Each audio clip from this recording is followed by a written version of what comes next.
Welcome back to my YouTube channel. दोस्तों कैसे हैं आप सब? उम्मीद करती हूँ बहुत बढ़िया होंगे, मजे में होंगे। मैं भी बिल्कुल बढ़िया हूँ। तो जैसा कि आप सभी जानते हैं, हमने एक कॉमन पेडागोजी सीरीज स्टार्ट की है। ये जो पेडागोजी सीरीज है न केवल DSSB-PRT वाले बच्चों के लिए है, बल्कि जो स्टूडेंट्स B.Ed M.Ed एजुकेशन में नेट का प्रिपरेशन कर रहे हैं, इसके अलावा CTET HTET या किसी भी अदर स्टेट के टेट के लिए प्रिपरेशन कर रहे हैं, या किसी भी टीचिंग एग्जाम चाहे NBS KVS या किसी अदर टीचिंग एग्जाम की तैयारी कर रहे हैं, जहां पर भी आप लोगों से पेडागोजी पूछी जाएगी, वहां पर ये सीरीज आप लोगों को बहुत ज्यादा हेल्प करेगी।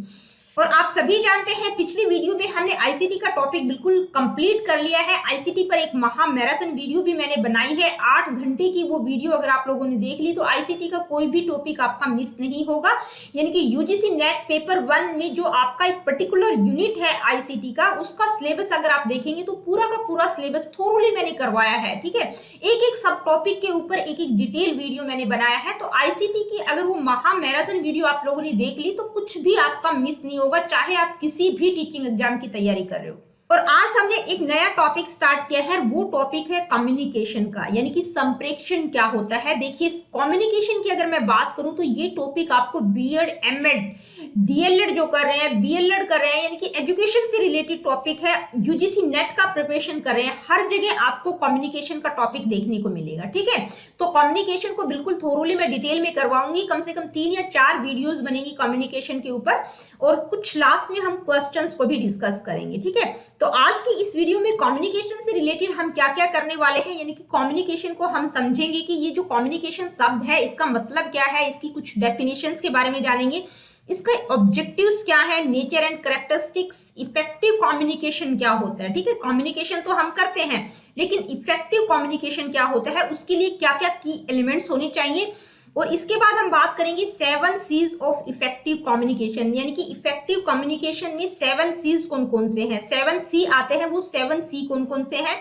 Process of communication, 4S of effective communication, और इफेक्टिव कम्युनिकेशन में 4S की बात भी की गई है। तो ये सब टॉपिक्स आज की इस वीडियो में हम बात करेंगे, बिल्कुल डिटेल में समझते हुए चलेंगे, 1 बाय 1 सब टॉपिक को उठाएंगे। तो चलिए जी स्टार्ट करते हैं आज की इस वीडियो को। सबसे पहले हम बात करते हैं कम्युनिकेशन, ये जो शब्द है ये होता क्या है। तो ये जो कम्युनिकेशन शब्द है, हिंदी में हम इसको कहते हैं संप्रेषण। ठीक है, संप्रेषण या संवाद, क्या कहेंगे, संप्रेषण या संवाद। इसका मतलब क्या होता है, संवाद का मतलब क्या होता है, विचारों का आदान प्रदान करना। यानी कि संप्रेषण वह प्रक्रिया होती है जिसमें आप विचारों का आदान प्रदान करते हैं। ठीक है, यानी कि अपने विचार दूसरों को भेज रहे हैं, दूसरों के विचारों को ग्रहण कर रहे हैं। इस प्रक्रिया को हम क्या कहते हैं, संप्रेषण, संवाद या कम्युनिकेशन। ठीक है, अब जनरली होता क्या है, मान लीजिए आप अपने फ्रेंड से बात कर रहे हैं, अपने किसी फैमिली मेंबर से बात कर रहे हैं, या एक टीचर स्टूडेंट से इंटरेक्ट कर रही है, तो वहां पर होता क्या है कि आपकी जो भी इंफॉर्मेशन नॉलेज है वो आप दूसरों के साथ शेयर करते हैं और दूसरों के विचारों को ग्रहण करते हैं।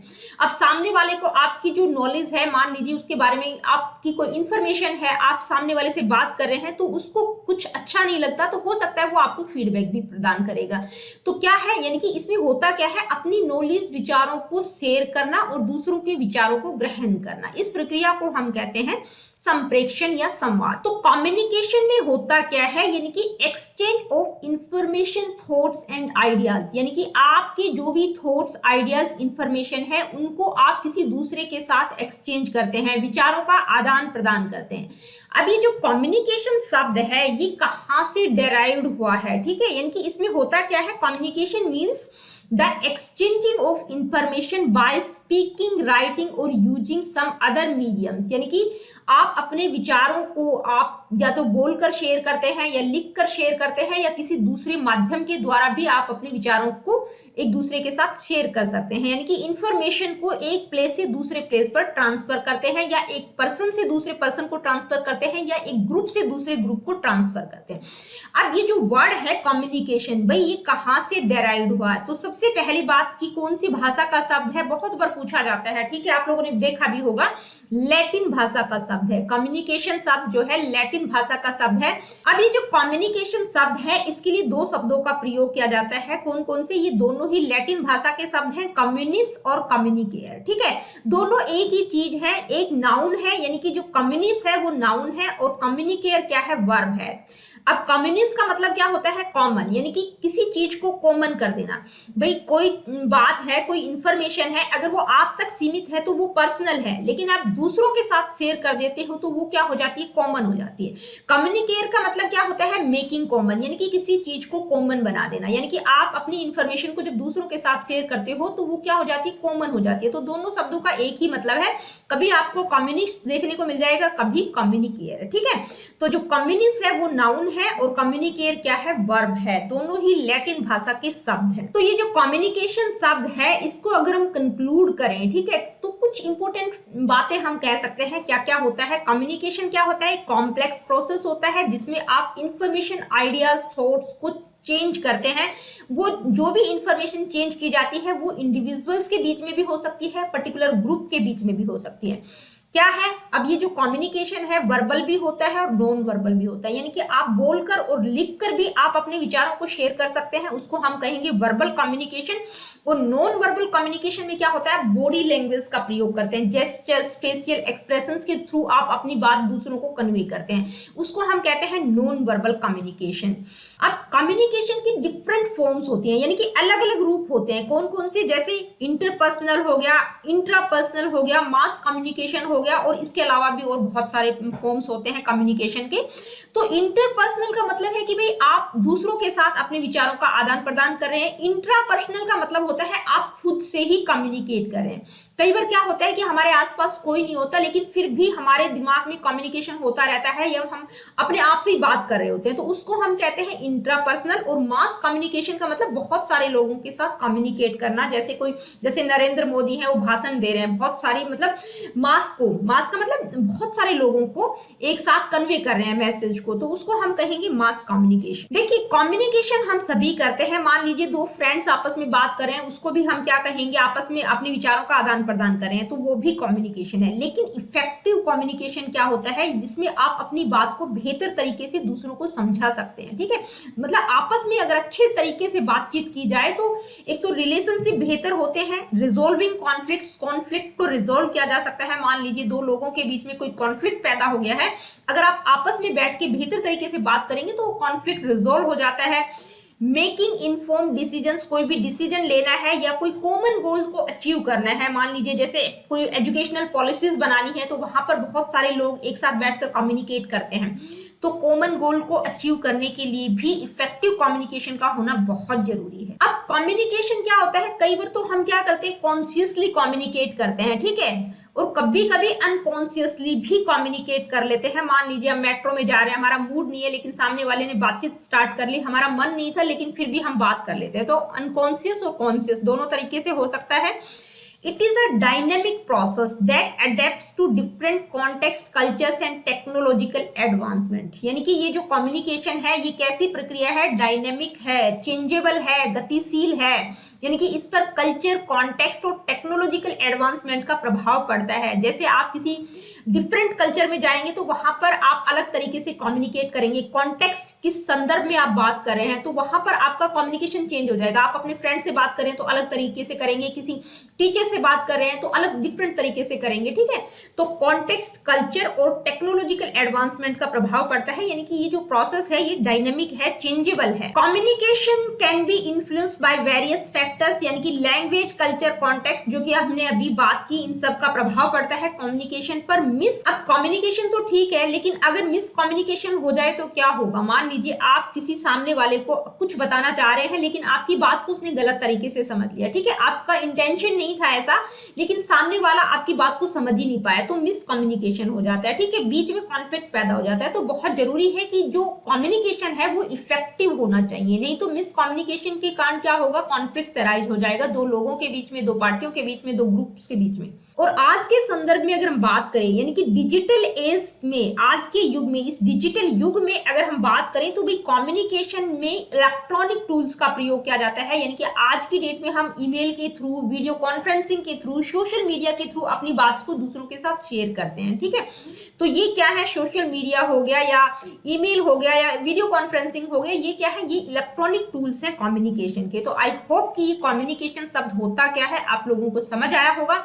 अब कम्युनिकेशन को अलग अलग लोगों ने अलग अलग अलग तरीके से डिफाइन किया है। यहाँ पर मैंने 3-4 डेफिनेशंस इंक्लूड कर दी हैं ताकि जो बीएड के स्टूडेंट्स होते हैं उनको इजी हो जाए। तो सैनन एंड वीवर क्या कहते हैं कि भाई कम्युनिकेशन का मतलब क्या होता है। अलग अलग लोगों ने अपने तरीके से डिफाइन किया है, लेकिन सारी डेफिनेशंस को आप देखेंगे तो कंक्लूजन यही निकलेगा कि भाई कम्युनिकेशन में हम इंफॉर्मेशन नॉलेज को शेयर करते हैं, अपने विचारों को दूसरों के साथ शेयर करते हैं। ठीक है, तो ये क्या कहते हैं, communication is the process of transmitting information from one person और वन प्लेस टू अनदर, यानी कि एक व्यक्ति से दूसरी व्यक्ति को इंफॉर्मेशन को ट्रांसमिट करना या एक प्लेस से दूसरे प्लेस पर इंफॉर्मेशन को सेंड करना। ठीक है, ये क्या होता है, कम्युनिकेशन होता है। ये डेफिनेशन किसने दी है, सैनन एंड ग्रीवर ने। डेविड के बर्लो क्या कहते हैं, communication is the process of sharing ideas, information and message with others, यानी कि अपने आइडियाज, इंफॉर्मेशन और मैसेज को दूसरों के साथ शेयर करना ही कम्युनिकेशन है। माइकल आर्गिल क्या कहते हैं, माइकल आर्गिल कहते हैं कि communication is a dynamic two way process of exchanging information through verbal and non verbal cues to achieve mutual understanding. वो कहते हैं कि भाई एक तो ये डायनेमिक है, चेंजेबल है, कल्चर कॉन्टेक्स्ट का इफेक्ट पड़ता है। ठीक है, टू वे प्रोसेस है। टू वे प्रोसेस का मतलब, टू वे प्रोसेस किस लिए कहा है, एक तो सेंडर होता है जो कि इंफॉर्मेशन को शेयर करता है और दूसरा कौन होता है, रिसीवर होता है। तो क्या है, टू वे प्रोसेस होता है जिसमें आप इंफॉर्मेशन को एक्सचेंज करते हैं। उसके लिए आप वर्बल और नॉन वर्बल क्यूज, यानी कि शाब्दिक संकेतों के द्वारा भी आप अपनी इंफॉर्मेशन को शेयर कर सकते हैं, बोलकर लिखकर भी शेयर कर सकते हैं, और अशाब्दिक संकेतों यानी कि नॉन वर्बल क्यूज के द्वारा भी आप अपनी म्यूचुअल अंडरस्टैंडिंग को शेयर कर सकते हैं दूसरों के साथ, यानी कि आप फेशियल एक्सप्रेशन के द्वारा, संकेतों के द्वारा भी दूसरों को अपनी बात कन्वे कर सकते हैं। नेक्स्ट डेफिनेशन है वारेन एंड वीवर की। वो क्या कहते हैं, communication is the process by which one mind affects another, यानी कि जिसमें एक माइंड दूसरे माइंड को अफेक्ट करता है, उस प्रक्रिया को हम क्या कहते हैं, कम्युनिकेशन। तो ये डेफिनेशंस यहाँ पर मैंने इंक्लूड कर दी हैं। अलग अलग लोगों ने कम्युनिकेशन को अपने तरीके से डिफाइन किया है, लेकिन अगर आप कंक्लूड करेंगे तो आप यही देखेंगे कि भाई कम्युनिकेशन एक ऐसा प्रोसेस, एक ऐसी प्रक्रिया है जिसमें आप अपनी नॉलेज, इंफॉर्मेशन, थॉट्स को दूसरों के साथ शेयर करते हैं और दूसरों के विचारों को रिसीव करते हैं। इस प्रोसेस, इस प्रक्रिया को हम क्या कहते हैं, कम्युनिकेशन। आई होप कि समझ आ गया होगा आप लोगों को। आगे बढ़ जाते हैं, अब हम बात करेंगे ऑब्जेक्टिव्स क्या क्या होंगे कम्युनिकेशन के। लेट मी सी फर्स्ट ऑब्जेक्टिव, कन्वेइंग इंफॉर्मेशन। ठीक है, क्या किया जाता है, इंफॉर्मेशन को कन्वे किया जाता है। सबसे अहम ऑब्जेक्टिव क्या है कम्युनिकेशन का, कि इसमें हम अपनी इंफॉर्मेशन को दूसरों के साथ शेयर करते हैं। नेक्स्ट है एक्सप्रेसिंग थॉट्स एंड आइडियाज, अपने विचारों को, अपने थॉट्स को क्या करते हैं, एक्सप्रेस करते हैं। उसके लिए हम वर्बल और नॉन वर्बल क्यूज का भी प्रयोग कर सकते हैं। ठीक है, रिलेशनशिप बिल्डिंग, यानी कि effective communication foster trust, empathy and understanding which are essential for building maintaining positive relationship, यानी कि पॉजिटिव रिलेशनशिप को मेंटेन करने के लिए भी कम्युनिकेशन बहुत जरूरी होता है। अगर मिस कम्युनिकेशन हो जाए तो क्या होता है, कॉन्फ्लिक्ट भी अराइज हो जाता है। ठीक है, तो रिलेशनशिप को बिल्डअप करने के लिए इंपॉर्टेंट है। नेक्स्ट है शेयर्ड अंडरस्टैंडिंग, वही बात हो गई कि भी इंफॉर्मेशन को शेयर करने के लिए। इसके बाद नेक्स्ट ऑब्जेक्टिव है कॉन्फ्लिक्ट रिजोल्यूशन, यानी कि कॉन्फ्लिक्ट को रिजोल्व करने के लिए communication can help address disputes by facilitating open and constructive dialogue leading to mutually acceptable solution. यानी कि मान लीजिए दो फ्रेंड है, दो लोग हैं, उनके बीच में कॉन्फ्लिक्ट पैदा हो गया, तो बेहतर इफेक्टिव कम्युनिकेशन के द्वारा, यानी कि एक ओपन और कंस्ट्रक्टिव माइंड के साथ अगर आप सामने वाले से बात करेंगे तो आप दोनों के बीच में, दो लोगों के बीच में जो कॉन्फ्लिक्ट अराइज हो गया है उसको आप रिजोल्व कर सकते हैं। नेक्स्ट है डिसीजन मेकिंग, यानी कि देखिए कभी कभी क्या होता है, कॉमन डिसीजंस ले जाते हैं, कोई पॉलिसी बनानी है, एजुकेशन से रिलेटेड है या कोई बिजनेस से रिलेटेड है, तो वहां पर क्या होता है, कलेक्टिव डिसीजंस ले जाते हैं। तो डिसीजन मेकिंग में भी कम्युनिकेशन हेल्प करता है। नेक्स्ट है इमोशनल एक्सप्रेशन, देखिए communication allows individuals to convey their emotions, यानी कि कम्युनिकेशन के द्वारा भाई हम दूसरों से बातचीत करके अपने इमोशंस को भी शेयर कर सकते हैं, जो कि बहुत इंपॉर्टेंट है पर्सनल वेलबींग और एम्पैथेटिक रिलेशनशिप को बिल्डअप करने के लिए। नेक्स्ट क्या है, नेक्स्ट है सोशलाइजेशन एंड कल्चरल ट्रांसमिशन, यानी कि communication plays a vital role in passing on cultural values, norms, traditions and societal knowledge from one generation to another, यानी कि कल्चरल नॉर्म्स, ट्रेडिशंस और जो सोसाइटल नॉलेज है, जिस सोसाइटी में आप रह रहे हैं, ठीक है, उस नॉलेज को एक जनरेशन से दूसरी जनरेशन को पास करने के लिए भी कम्युनिकेशन वाइटल रोल प्ले करता है। ठीक है, कम्युनिकेशन के द्वारा ही आपके जो भी नॉर्म्स ट्रेडिशन है उसको आप कन्वे कर सकते हैं दूसरी जनरेशन को।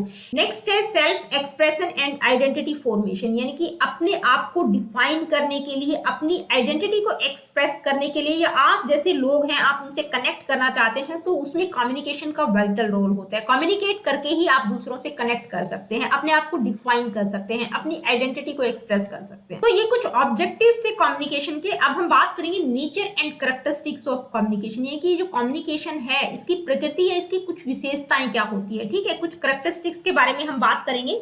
फर्स्ट है टू वे प्रोसेस। ठीक है, कम्युनिकेशन क्या होता है, एक टू वे प्रोसेस होता है जिसमें सेंडर और रिसीवर होता है जो कि आपस में इंटरेक्ट करते हैं, अपने विचारों का आदान प्रदान करते हैं। कॉन्टेक्स्ट डिपेंडेंट, भाई कॉन्टेक्स्ट डिपेंडेंट होता है कम्युनिकेशन, किसी भी कॉन्टेक्स्ट का, कल्चर का इफेक्ट पड़ता है कम्युनिकेशन पर, यानी कि किस कॉन्टेक्स्ट में आप बात करें, किस संदर्भ में आप बात करें। आप किसी से भी जब बात करेंगे तो आपका बिल्कुल वे ही चेंज हो जाएगा। आप किसी बच्चे से बात करेंगे अलग तरीके से करेंगे, किसी बुजुर्ग से करेंगे डिफरेंट वे में आप बात करेंगे, या किसी टीचर से बात करेंगे तो आप बिल्कुल कॉन्टेक्स्ट का इफेक्ट पड़ता है, कल्चर का इफेक्ट पड़ता है। ठीक है, नेक्स्ट है कॉन्टिन्यूस, भाई लगातार चलने वाली प्रक्रिया है, कॉन्टिन्यूस है, लगातार चलती रहती है। आप किसी से बात नहीं कर रहे फिर भी आपके दिमाग में विचार चलते ही रहते हैं, तो कॉन्टिन्यूस प्रोसेस होता है, हर टाइम कम्युनिकेशन चलता रहता है। नेक्स्ट है फीडबैक लूप, यानी कि देखिए कम्युनिकेशन, इफेक्टिव कम्युनिकेशन कहेंगे हम यहाँ पर। इसके लिए जो रिसीवर है उसका फीडबैक होना, फीडबैक आना बहुत जरूरी है, ताकि सेंडर को कंफर्म हो जाए कि भाई जो बात मैं कन्वे करना चाह रहा था सामने वाले को, वो उसको कन्वे हुई की नहीं। ठीक है, वो उसको समझ आई कि नहीं, तो फीडबैक होना बहुत जरूरी है। नेक्स्ट है मल्टी डायमेंशनल, यानी कि जो कम्युनिकेशन है उसकी बहुत सारे डायमेंशंस हैं, यानी कि आप अलग अलग मेथड्स का प्रयोग कर सकते हैं, जैसे वर्बल कम्युनिकेशन है, नॉन वर्बल कम्युनिकेशन है, रिटन डॉक्यूमेंट हो गया, डिजिटल प्लेटफॉर्म्स हो गया।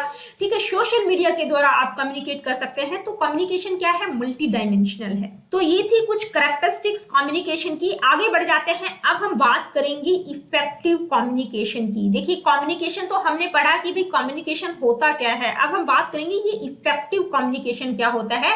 तो इफेक्टिव कम्युनिकेशन का मतलब है कि भाई जो बात आप दूसरों को शेयर कर रहे हैं, आपकी जो भी इंफॉर्मेशन, आइडियाज, थॉट हैं, जो भी आप दूसरों को शेयर कर रहे हैं, तो वो चीजें रिसीवर को अच्छे से कन्वे हो जाती हैं, तो उसको हम कहते हैं इफेक्टिव कम्युनिकेशन। यानी कि आप जो बात दूसरों को समझाना चाहते हैं, अगर वो बेहतर तरीके से उसको समझ आ जाती है, जैसे आप समझाना चाहते हैं उसी तरीके से वो उसको कन्वे हो जाती है, तो उस कम्युनिकेशन को हम कहेंगे कि भाई कम्युनिकेशन क्या रहा, इफेक्टिव था, प्रभावशाली था। अब इफेक्टिव कम्युनिकेशन से क्या होता है कि भाई मिसअंडरस्टैंडिंग, मिस इंटरप्रिटेशन और कंफ्यूजन को दूर करता है, उसको मिनिमाइज किया जा सकता है। अगर कम्युनिकेशन बेहतर होता है, प्रभावशाली होता है, यानी कि सेंडर और रिसीवर के बीच में इफेक्टिव कम्युनिकेशन होता है, तो मिसअंडरस्टैंडिंग, कॉन्फ्लिक्ट, मिस इंटरप्रिटेशन, इन सारी चीजों को मिनिमाइज किया जा सकता है। ठीक है, अब इसके कुछ की एलिमेंट्स की हम बात करेंगे कि भी जो इफेक्टिव कम्युनिकेशन है उसके लिए कुछ अलग अलग की एलिमेंट्स बताए गए हैं, कौन कौन से हैं, कि क्या क्या होना चाहिए इफेक्टिव कम्युनिकेशन के लिए। तो सबसे इंपॉर्टेंट है क्लैरिटी होनी चाहिए, यानी कि जो मैसेज सेंडर भेज रहा है वो बिल्कुल क्लियर होना चाहिए, स्ट्रेट फॉरवर्ड होना चाहिए। ठीक है, उसमें जो अभद्रता, वैग्यूनेस नहीं होना चाहिए। ठीक है, नेक्स्ट है इम्पैथी। इम्पैथी का मतलब होता है सहानुभूति। भाई आप जिसको मैसेज सेंड कर रहे हैं उसकी फीलिंग्स, यानी कि जो रिसीवर है जो आपके मैसेज को रिसीव करेगा, तो आपको उसकी फीलिंग्स का भी ध्यान रखना है। ठीक है, कहीं ऐसा ना हो कि जो भी मैसेज आप सेंड करें वो उसको हर्ट कर दे। ठीक है, तो इम्पैथी होनी चाहिए। नेक्स्ट है एक्टिव लिसनिंग, यानी कि जो भी मैसेज आपके पास आ रहा है, यानी कि जो रिसीव कर रहा है मैसेज को, वो बिल्कुल अटेंटिव होकर उस चीज को पढ़े, तभी मैसेज को वो अच्छे से कॉम्प्रिहेंड कर पाएगा। नेक्स्ट है फीडबैक। अब देखिए फीडबैक बहुत ही इंपॉर्टेंट की एलिमेंट है, यानी कि increasing the receiver to provide feedback can confirm understanding and address any concerns और क्वेश्चंस। सेंडर ने जो मैसेज सेंड किया है, रिसीवर की ड्यूटी बनती है कि भाई उसको फीडबैक जरूर प्रोवाइड करे, ताकि सेंडर को क्लियर हो जाए कि जो मैसेज वो कन्वे करना चाह रहा था वो उसको कन्वे हुआ कि नहीं हुआ, उसको समझ आया कि नहीं आया। नेक्स्ट है अडेप्टेबिलिटी। अडेप्टेबिलिटी का मतलब होता है अनुकूलनता, यानी कि इफेक्टिव कम्युनिकेटर्स क्या करते हैं, adjust there styles and approach, यानी कि जो अच्छा एक संप्रेषण करता होता है, वो क्या करता है, जो भी स्टाइल और अप्रोच है उसको कॉन्टेक्स्ट, ऑडियंस और ऑब्जेक्टिव्स के अकॉर्डिंग एडजस्ट करता है। मान लीजिए आप सेंडर हैं, आप किसी को मैसेज सेंड कर रहे हैं, हो सकता है सामने वाले को इंग्लिश नहीं आती और आपने जो मैसेज डाला वो इंग्लिश में डाल दिया, तो वो बहुत गलत हो जाएगा, ठीक है। तो वो कम्युनिकेशन इफेक्टिव हो ही नहीं सकता। तो क्या है, एडेप्टेबिलिटी होनी चाहिए, यानी कि अनुकूलनता होनी चाहिए। कॉन्टेक्स्ट, ऑडियंस और ऑब्जेक्टिव्स को ध्यान में रखते हुए स्टाइल्स और अप्रोच को चेंज किया जाना चाहिए, एडजस्ट किया जाना चाहिए। अडेप्टेबिलिटी के बाद हम बात करेंगे नॉन वर्बल क्यूज की। तो देखिए जो नॉन वर्बल क्यूज है, कई बार क्या होता है कि वर्बली हम अपनी बात को कन्वे कर रहे हैं, लेकिन बीच में लोगों का ध्यान अट्रैक्ट करने के लिए हम बॉडी लैंग्वेज, फेशियल एक्सप्रेशन या कई बार हम अपनी आवाज को हाई टोन में हम बात करते हैं ताकि दूसरे लोगों का ध्यान अट्रैक्ट कर सके। तो इफेक्टिव कम्युनिकेशन के लिए बहुत जरूरी होता है नॉन वर्बल क्यूज का प्रयोग करना। इसके बाद है रिस्पेक्ट। देखिए maintaining a respectful and considerate tone fostering positive communication. Effective communication के लिए बहुत जरूरी है रिस्पेक्टफुल तरीके से बात की जाए, ठीक है। नेक्स्ट है कंसाइसनेस। कंसाइसनेस का मतलब होता है संक्षिप्त, यानी कि जो अननेसेसरी डिटेल्स है उनको मैसेज में नहीं डालना चाहिए ताकि जो रिसीवर है उसका इंटरेस्ट मैसेज में बना रहे, ठीक है। यूजलेस चीजों को इंक्लूड नहीं करना चाहिए, इफेक्टिव कम्युनिकेशन के लिए बहुत जरूरी है। नेक्स्ट है एप्रोप्रिएट मीडियम। देखिए यानी कि जब आप कम्युनिकेट करते हैं तो किसी ना किसी माध्यम के द्वारा आप कम्युनिकेट करते हैं, या तो फेस टू फेस कन्वर्सेशन करते हैं, लिखकर अपने मैसेज को कन्वे करते हैं। तो ये डिपेंड करता है सिचुएशन पर, जिस तरह की सिचुएशन हो उसी के अकॉर्डिंग आपको उस मेथड का प्रयोग करना चाहिए, उस माध्यम का प्रयोग करना चाहिए, ठीक है। नेक्स्ट है टाइमिंग। देखिए सिग्निफिकेंट रोल अदा करता है टाइम, यानी कि भाई आप किसी को, मान लीजिए आपने टाइम दे रखा है 10 बजे आपको मैसेज कन्वे करना था, लेकिन आप 10 बजे नहीं करके 12 बजे कर रहे हैं, 1 बजे कर रहे हैं, तो टाइमिंग भी सिग्निफिकेंट रोल प्ले करता है इफेक्टिव कम्युनिकेशन में।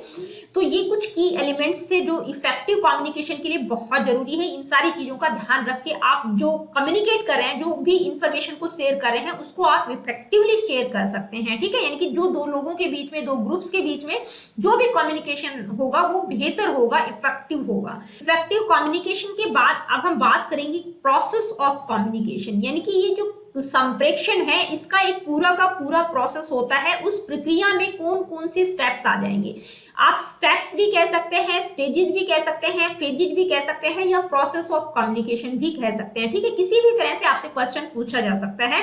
तो पहला जो स्टेप है वो क्या होता है, यानी कि सेंडर। सेंडर कौन होता है, जो इंडिविजुअल मैसेज को सेंड कर रहा है, मैसेज को जो सेंड कर रहा होता है उसको हम कहते हैं सेंडर, यानी कि जो मैसेज को भेज रहा होता है। नेक्स्ट है मैसेज, यानी कि जो भी कंटेंट इंफॉर्मेशन कन्वे की जाती है उसको हम कहते हैं मैसेज। इसके बाद है इनकोडिंग। इनकोडिंग का मतलब प्रोसेस ऑफ कन्वर्टिंग थॉट्स, यानी कि आप जो भी मैसेज, जो भी थॉट्स भेज रहे हैं उसको एक प्रॉपर फॉर्मेट के द्वारा किसी दूसरे व्यक्ति को सेंड करते हैं, ठीक है। एक प्रॉपर फॉर्मेट का प्रयोग करना।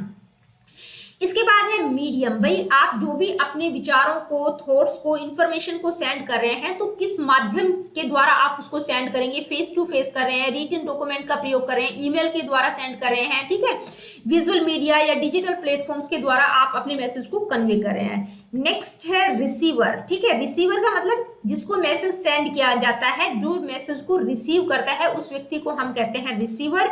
डिकोडिंग, अब जो रिसीवर है उसको मैसेज रिसीव हो गया, वो क्या करता है, उसको डिकोड करता है। डिकोड को मतलब मैसेज को अपनी भाषा में समझना, यानी कि जो सेंडर है जिस तरीके से आपको मैसेज समझाना चाहता है उसी तरीके से वो आपको समझ आ जाए, ठीक है। अपने एक्सपीरियंस के आधार पर आप उस मैसेज को डिकोड कर रहे हैं, अपनी अंडरस्टैंडिंग के आधार पर उसको समझ रहे हैं, ठीक है।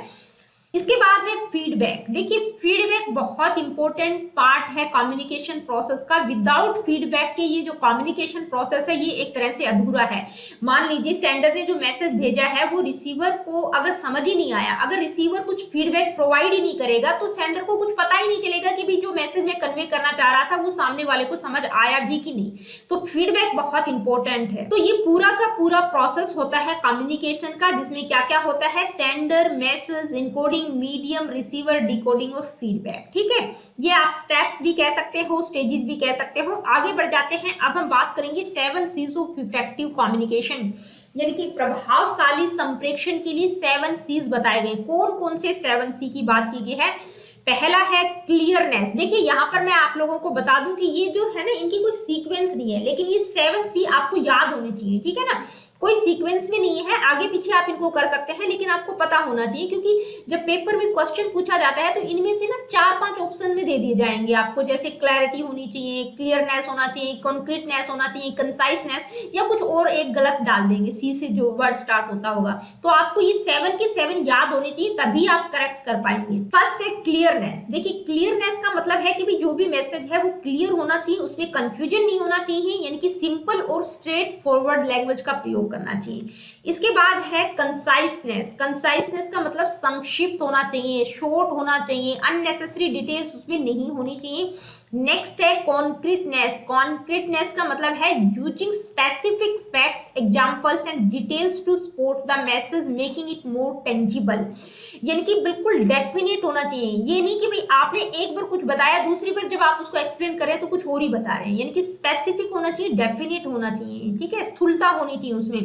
करेक्टनेस, यानी कि जो भी मैसेज सेंड करें वो बिल्कुल करेक्ट होना चाहिए। ग्रामेटिकल मिस्टेक्स जैसे ग्रामर, स्पेलिंग, पंक्चुएशन, इन सारी चीजों को ध्यान रखना चाहिए, इस तरह की गलती नहीं होनी चाहिए। इसके बाद है कंसीडरेशन। कंसीडरेशन का मतलब जिस मैसेज को आप कन्वे करना चाह रहे हैं वो रिसीवर को अच्छे से कन्वे हो जाए, उसको समझ आ जाना चाहिए, ठीक है।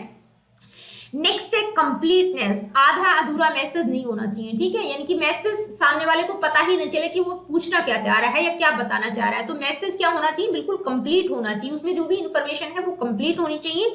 इसके बाद है कटसी। कटसी का मतलब भाई आपको एक पोलाइट और रिस्पेक्टफुल टोन का प्रयोग करना है, मतलब अभद्रता नहीं होनी चाहिए, रिस्पेक्टफुल तरीके से आपको अपना मैसेज कन्वे करना है। तो ये 7 सीज हैं, क्लियरनेस, कंसाइसनेस, कॉन्क्रीटनेस, करेक्टनेस, कंसीडरेशन, कंप्लीटनेस और कटसी, ठीक है। तो इन 7 के 7 को आप याद रखना, क्योंकि कई बार क्वेश्चन में पूछे जाते हैं ना, 4-5 दे देंगे आपको और आपको एक गलत दे देंगे इनमें से, ठीक है। तो वो आप तभी कर पाएंगे जब ये 7 के 7 आपको याद होंगे, ठीक है। इसके बाद हम बात करेंगे 4S ऑफ इफेक्टिव कम्युनिकेशन। वो 4S कौन कौन से हैं? पहला है सिंपल, यानी कि बिल्कुल जो मैसेज है वो बिल्कुल सिंपल लैंग्वेज में होना चाहिए, उसमें जो है कॉम्प्लेक्स टर्मिनोलॉजी का प्रयोग नहीं करना चाहिए। नेक्स्ट है शॉर्ट होना चाहिए, मैसेज कैसा होना चाहिए, कंसाइज, फोकस्ड, अवॉइडिंग अननेसेसरी एलोब्रेशन, यानी कि अननेसेसरी चीजें मैसेज में नहीं होनी चाहिए। शॉर्ट होना चाहिए, स्वीट होना चाहिए, यानी कि आपको एक फ्रेंडली और रिस्पेक्टफुल टोन का प्रयोग करना है जो भी मैसेज आप सेंड कर रहे हैं, ठीक है। नेक्स्ट है सिंसियर, यानी कि ensure that the message is genuine and truthful. जो भी मैसेज आप सेंड कर रहे हैं वो बिल्कुल ट्रूथफुल होना चाहिए, जेन्यून होना चाहिए, ठीक है।